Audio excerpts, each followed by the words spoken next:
Fala pessoal, Alcindo aqui do canal Audiobook do Quinho. Adentramos agora no capítulo 7.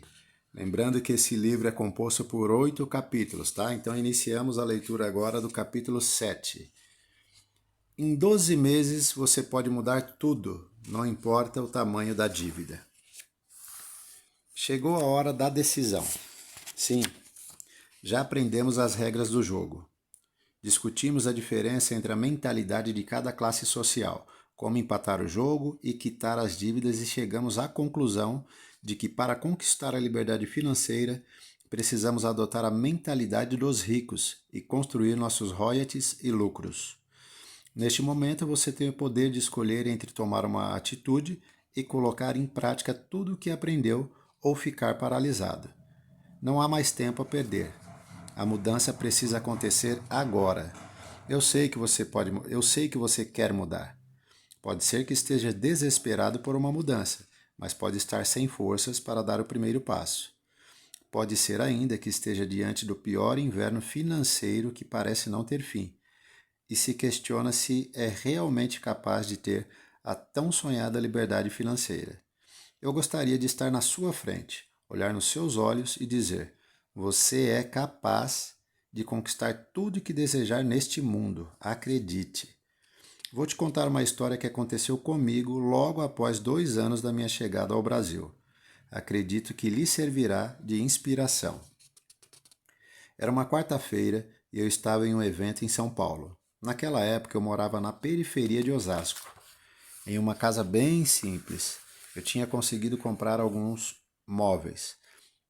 Para você que vive no seu país, isso parece algo simples e óbvio, mas até então eu não tinha nada. Por volta das 23h30, eu voltava para minha casa e percebi que o portão estava aberto. Entrei e, como um golpe, vi que roubaram praticamente a minha casa inteira, os poucos móveis que eu tinha e os produtos da minha empresa, que me traziam o sustento através da venda. As únicas coisas que sobraram foram as roupas estendidas no varal. Recordo-me como se fosse hoje. Começou a chover e eu estava lá, olhando para aquela cena que parecia um filme, e não a minha própria vida. Eu não conseguia acreditar.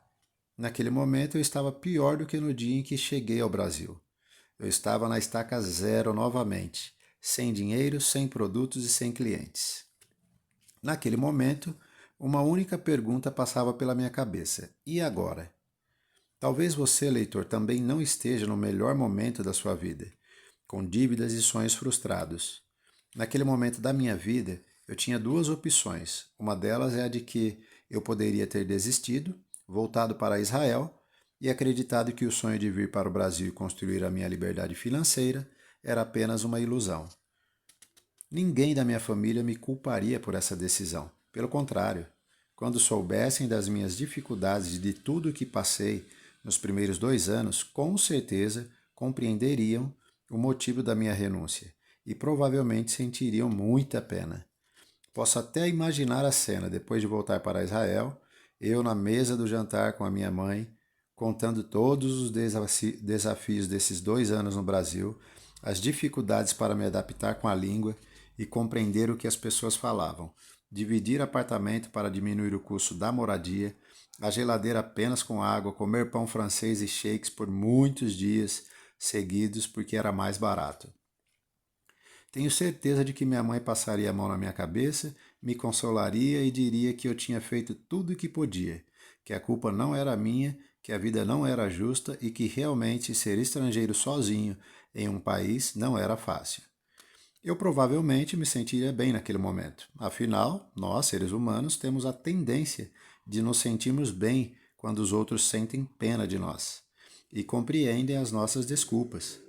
Essa sensação de coitadinha é temporária, dura alguns minutos ou no máximo algumas horas, não mais. E depois do jantar, como seria a minha vida? Eu acordaria no dia seguinte para a mesma realidade de antes de vir para o Brasil. Nada haveria mudado. Hoje você pode estar enfrentando o inverno mais rigoroso da sua vida, sem conseguir enxergar uma saída, sem forças para fazer as mudanças. Talvez esteja com muitas dívidas, contas atrasadas, recebendo ligações ameaçadoras das empresas de cobrança. Tudo isso abala nosso emocional. e nossa confiança, mas agora é justamente a hora de entrar em ação. Meu objetivo é encorajá-lo a vencer, ter as atitudes necessárias para ganhar esse jogo e não passar a mão na sua cabeça e concordar que você é um coitado, porque você não é. Não importa se o inverno está forte e longo demais, acredite que você vai vencer. Entre em ação, porque como diz Jim Rohn, o maior filósofo de negócio de todos os tempos, depois do inverno vem a primavera, depois da noite escura vem o nascer do sol. Eu acredito do fundo do meu coração que você é capaz de entrar em ação agora e mudar a sua história.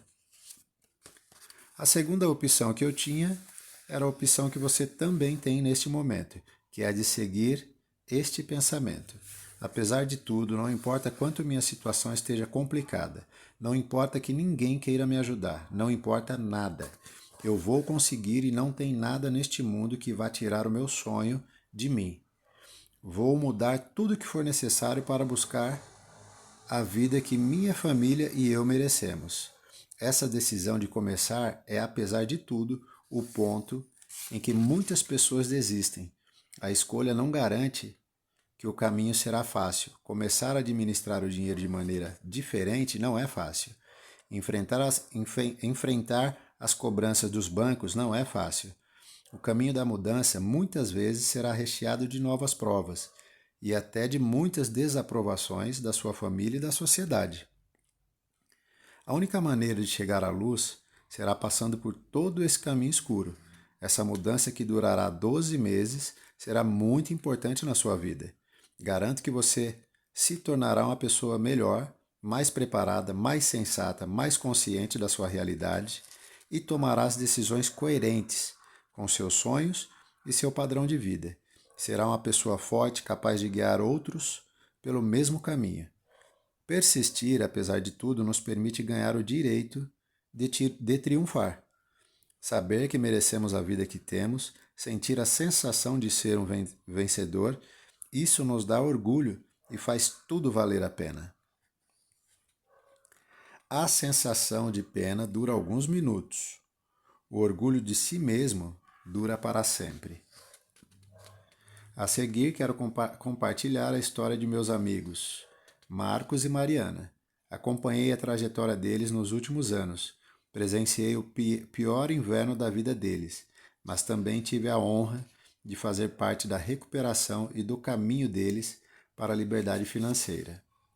Eu, Marcos e minha esposa moramos em Sorocaba e éramos empresários, com uma clínica de fisioterapia que atendia 150 pacientes por dia e empregava 19 funcionários. A clínica estava indo muito bem desde o início e todos os meses essa atividade gerava bastante lucro. Sempre tivemos hábitos de consumo e de administração financeira muito errados e dificilmente planejávamos o amanhã. Aproveitando a boa maré da clínica, decidimos concluir a construção da nossa casa, no mesmo momento em que adquirimos um carro de luxo com parcelas altas. Nessa época, minha esposa passou por uma cirurgia e fomos obrigados a gastar muito dinheiro com despesas médicas.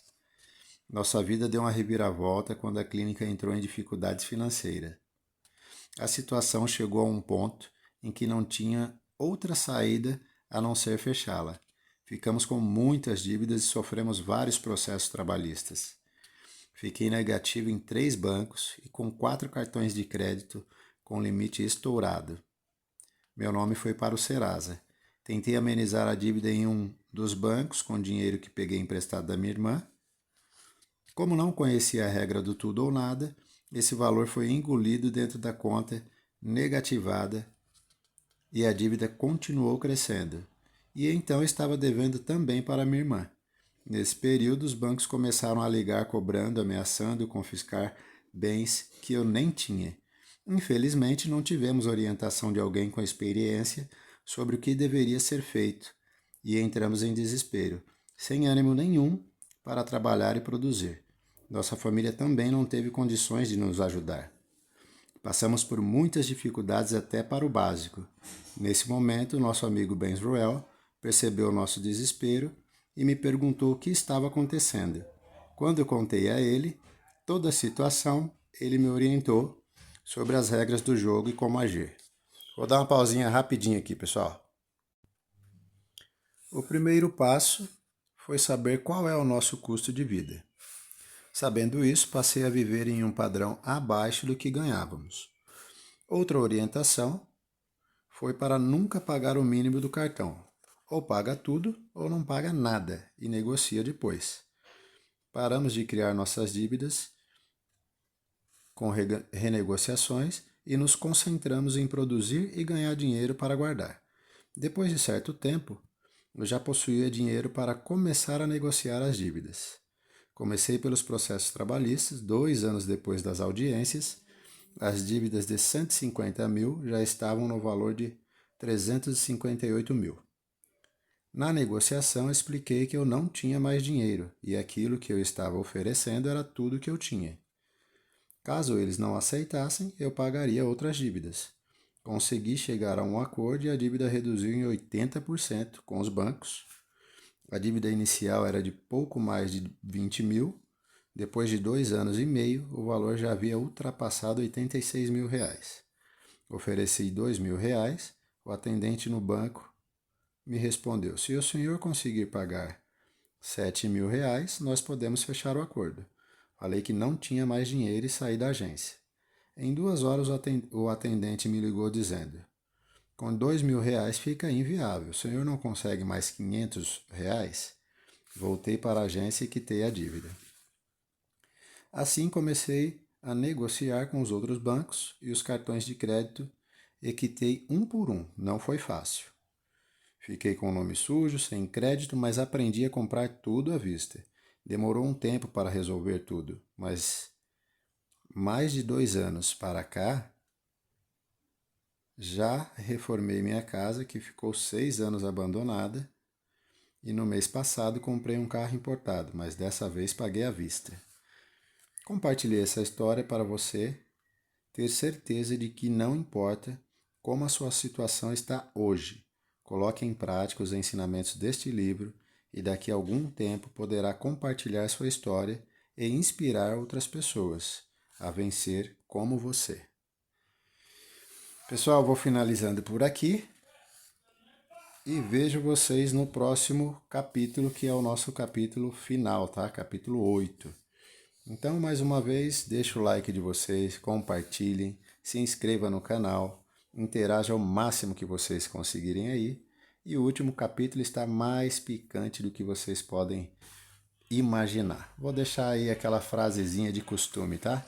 A liberdade de viver sem precisar trabalhar não é um sonho impossível. Valeu, tchau, tchau, pessoal.